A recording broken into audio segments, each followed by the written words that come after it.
Khairpur Nathan Shah, जिला दादू। अवाम का ये एहतजाज 7 साला मासूम परवीन को इंसाफ दिलाने के लिए है। 27 अक्टूबर 2011 को परवीन अपने घर से बाजार सौदा सर्फ लेने गई, मगर कई घंटे गुजर जाने के बावजूद वापस न आई। परवीन के घर वाले इसको कई घंटे ढूंढते रहे और मोहल्लेदारों की शिनाख्त पर वो एक डब्बे में बंद बेहोश पाई गई। पुलिस तफ्तीश के मुताबिक मासूम बच्ची परवीन को इसके 2 मोहल्लेदारों दुर मोहम्मद गाड़ी और सादिक ने इज्तिमाई ज़्यादती का निशाना बनाया। मूंखे वात में हथड़ी वठी आन, मूंखे वात में सफ़ा सुख करे वठी आन, मूंखे सौदो वठी पियो वञा त मूंखे अंदरि करे धिको जड़ी न वठी आन, मूंखे चयो पोइ मूंखे खोखे मां बेहोश थी मूंखे खणी खोखे में खणी। असां ग़रीब मिसकिन असां न चढ़ी नथा, धमकियूं ॾियनि था, चए तव्हां ते असां केस ठाहींदासीं। तो ये बताओ कि अभी आपकी तबीयत कैसी है? अभी आप ठीक हो? मासूम परवीन तकरीबन 1 माह गुजर जाने के बावजूद आज ना ठीक तरह चल फिर सकती है और ना खेल कूद सकती है। यानी मुल्जिमान ने इससे जिस्मानी ज़्यादती के साथ साथ इसका बचपन छीन लेने का जुर्म भी किया है।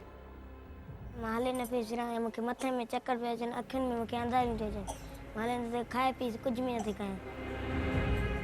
दादू के छोटे से इस गांव में मासूम बच्ची के फौरी मेडिकल एग्जामिनेशन के लिए ना कोई हॉस्पिटल था और ना ही कोई डॉक्टर।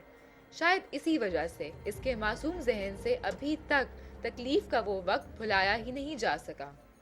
कोई डॉक्टर नहीं है, 4 लाख आबादी है और कोई सहूलत नहीं है उधर। डॉक्टरों को बताया, डॉक्टर ने कहा कि अभी तुम जाओ उधर दादू। मैंने कहा अभी सूरज तो डूब गया है, अभी गाड़ी नहीं है, वो 50 किलोमीटर दूर है। परवीन के घर वाले इस छोटी सी बच्ची के लिए इंसाफ के मुंतजिर हैं। परवीन की वालदा अपनी बच्ची की इस हालत को बर्दाश्त नहीं कर पाई और बिस्तर से जा लगी हैं, जबकि इनके दोनों बहन भाई भी अपनी बहन की इस हालत पर आंसू बहाने के सिवा कुछ नहीं कर सकते। वो कह रहे थे कि हम तेरे को 2 लाख देते हैं, तुम छोड़ लो, इसको छोड़ दो, नहीं तो वही 2 लाख हम वो जज को दे देंगे, जज हमें छोड़ देगा, आपका क्या होगा, तुम्हें भी अंदर कर देंगे। कोई वोट नहीं देता है तो उसको पता चल जाता है इसी ने वोट नहीं दिया है। इतना बड़ा वाकया हुआ है, हुआ है, उनको पता नहीं है, अभी तक उनको सजा क्यों नहीं दिलाते हैं? ये उनको खुद पुलिस को फोन करके बताते हैं ये हमारे बंदे हैं, हमारे आदमी हैं, क्यों उनको अभी तक ये कहते हैं हमको ये जो है धमकी दे रहे हैं, आप ये केस से हाथ उठाओ। लोकल एनजीओ और दीगर निजी इदारों की जानिब से मामले को उठाए जाने पर पुलिस ने इस केस के 2 मुल्जिमान को गिरफ्तार करके चालान अदालत में भिजवा दिया है, मगर पुलिस के मुताबिक इन पर यहाँ के वडेरों और जागीरदारों की जानिब से दबाव डाला जा रहा है कि इस केस के मुल्जिमान के साथ रियायत बरती जाए। फर्स्ट गिरफ्तार हो गया 1-2 घंटे में, बाकी दूसरा जवाबदार जो सादिक था उसके लिए हमें बहुत सी ऑफरें आई, भाई 2 लाख लियो, 3 लियो, 4 लियो, इसको आप जो है गुंजाइश निकालो।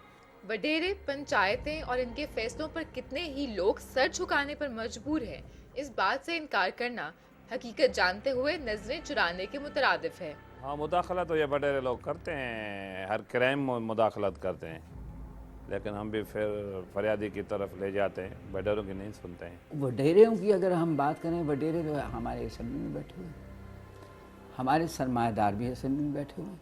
अब पंजाब में वडेरे नहीं हैं, में ज़मींदार हैं, वडेरे नहीं हैं, और सबसे बड़ी पार्टी आपकी है एक किस्म की सरमाएदार की पार्टी।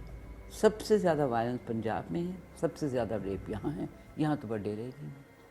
पंचायतों के जुल्मों सितम की दास्तानें तो सैकड़ों साल से चली आ रही हैं, मगर मीडिया और दीगर निजी इदारों की जानिब से ऐसे ही एक फैसले के खिलाफ तब आवाज़ उठाई गई जब मुख्तारा माई को पंचायत के एक ऐसे ही फैसले के नतीजे में ज़्यादती का निशाना बनाया गया। मगर अफसोस ये है कि आज भी हज़ारों लड़कियां और औरतें ऐसे ही फैसलों की भेंट चढ़ती हैं, मगर हर औरत मुख्तारा माई नहीं हो सकती। मेरा मकसद तो ये था, मैं खुदकुशी करना चाहती थी, वो लोग चाहते थे हम लोग इसको कत्ल कर देंगे, मेरा मकसद भी ये था ये मुझे कत्ल कर देंगे। आम लड़कियों की तरह मैं भी यही करना चाहती थी, खुदकुशी, क्योंकि मैं जीना नहीं चाहती थी। तो मुझे पता ये नहीं था मारने वाले से बचाने वाला सबसे बड़ा है। हमारे जैसी तंजीमों को पता चला, हमने कुछ कोशिश की, कुछ जो लीगल एड उनको फ्री मिली, नहीं तो मुख्तार माई वहीं बैठी रहती। अब कानून अगर आप सुप्रीम कोर्ट तक ले गए हैं और एतजाज़ एहसन केस कर रहे हैं तो वो फ्री कर रहे हैं ना।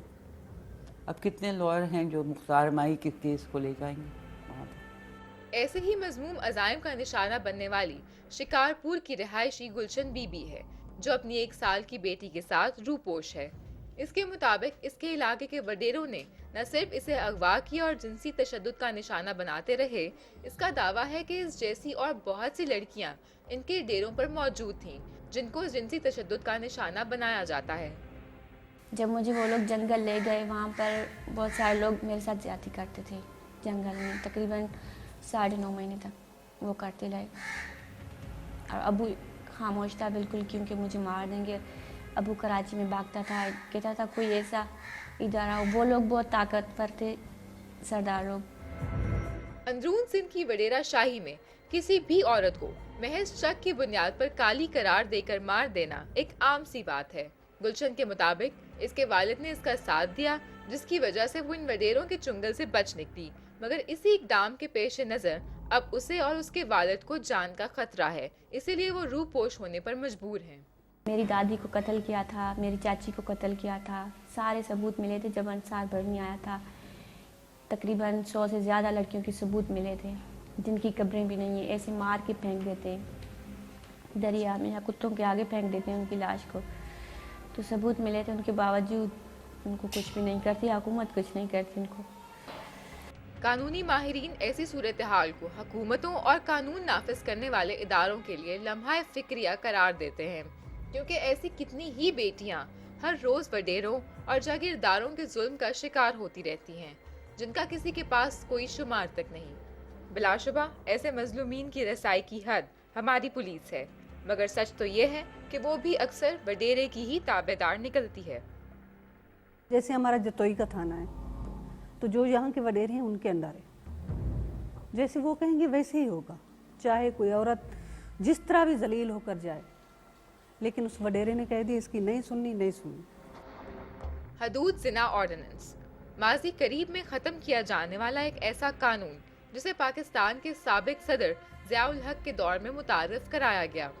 रिकॉर्ड गवाह है कि इस्लाम के नाम पर तश्कील दिए गए इस कानून ने जिना और जिना बिल जब्र की तफरीक को करीब करीब ख़त्म ही कर दिया था, जिसके बायस मुकदमात में इंसाफ की फराहमी नामुमकिन सूरत इख्तियार कर गई थी।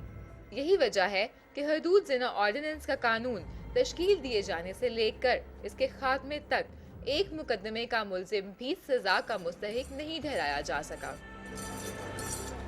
इस कानून के तहत जिना बिल जब्र की शिकार औरत जब इंसाफ की फराहमी के लिए अदालतों का दरवाजा खटखटाती थी, तो 4 गवाहों की अदम मौजूदगी के बायस मर्द समेत उल्टा औरत पर भी हद लगाकर सजा का मुर्तकिब बना दिया जाता था।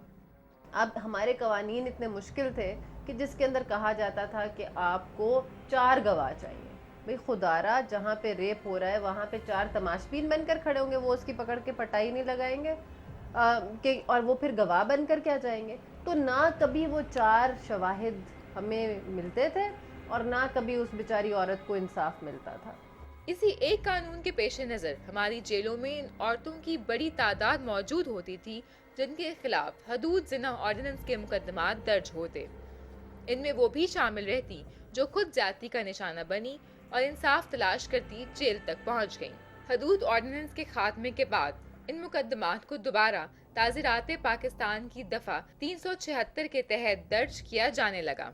हकूक़े निस्वा बिल की शक्ल में एक और बेहतरी सामने आई, वो ये है कि अगर एक औरत ज़िना बिल जब्र के मुकदमे में गवाहान और शवाहिद की अदम मौजूदगी के बायस जुर्म साबित नहीं कर पाती, तब भी उल्टा इस पर हद लगाकर जेल में नहीं डाला जा सकता। हदूद ऑर्डिनेंस या वुमेन प्रोटेक्शन एक्ट, ये इन दोनों में कोई सच फ़र्क नहीं है। जहाँ तक सज़ा का मामला है, पहले भी इसी तरह ही था और उसमें कोई क्वालिटेटिव चेंज नहीं है। जेलों में औरतें फंसी हुई थी, वो अब उसके बाद इस्तेमाल नहीं हुआ, यानी कि वो जिना ऑर्डिनेंस। तो इससे फ़ायदा ज़रूर हुआ है कि जो औरतें अरेस्ट हो रही हैं वो कम हो रही हैं। गो के साबिका सालों की निस्बत ख़वातीन के हवाले से तरतीब दिए गए नए कवानीन हमारे मुआशरे की औरत को तहफ़्फ़ुज़ और इंसाफ की फराहमी में बेहतरी गर्दाने जाते हैं, मगर शायद सिर्फ कानून की तहरीरों की हद तक ही सच है, क्योंकि नए कानून इस जुर्म में कमी तो दूर इजाफे को भी नहीं रोक पा रहे। केसेस ठीक नहीं बनते, اس کے بعد کہتے ہیں جی پروسیکیوشن ٹھیک نہیں ہوتی, پھر لوگ کہتے ہیں جی کورٹس ڈیسیجن نہیں کرتے.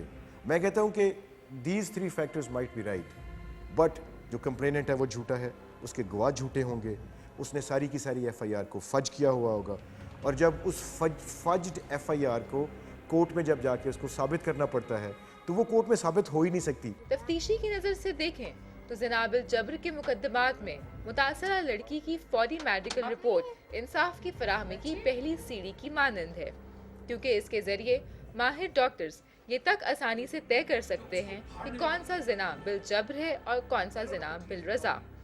میڈیکل لیگل ایگزامینیشن کے حوالے سے بات کی جائے تو چند بڑے شہروں مثلا لاہور, کراچی کے علاوہ ملک کے دیگر شہروں میں اس قسم کی سہولت ہی موجود نہیں ہے. بعض دفعہ تو ایسے مقدمات بھی سامنے آ چکے ہیں کہ زیادتی کا شکار عورت کا میڈیکل جس وقت تک ممکن ہو سکا تب تک ضروری شواہد ضائع ہو جاتے رہے.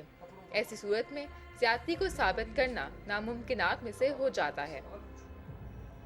دیکھو جی, پہلے تو آپ کے پاس فورینزک لیبز کتنی ہے ہی نہیں, گنی چنی آپ کے پاس لیبز ہیں, اور فورینزک ٹیسٹ جب تک ہونا ہوتا ہے تب تک ایویڈنس ضائع ہو جاتا ہے کہ وہ ایویڈنس کہاں جائے گا, میڈیکو لیگل کہاں ہوگا. عینی شاہدین کی عدم موجودگی اور مختلف قانونی حربوں کے باعث عام طور پر زنا کے مقدمات کی تفتیش میں اسے ثابت کیا جانا بہت مشکل ہو جاتا ہے. یہی وجہ ہے کہ زیادہ تر ملزم شک کا فائدہ اٹھاتے ہیں, مگر آج کے جدید دور میں اس کا بھی ایک آسان اور سادہ حل موجود ہے.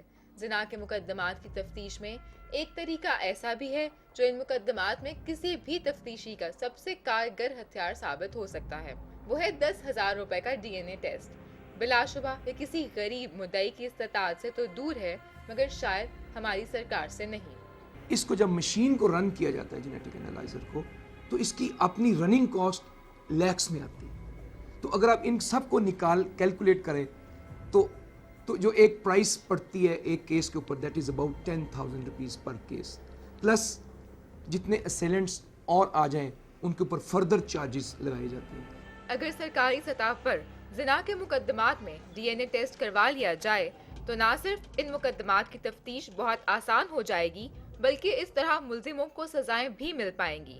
پھر شاید اس جرم میں خاطر خواہ کمی واقع ہو سکتی ہے.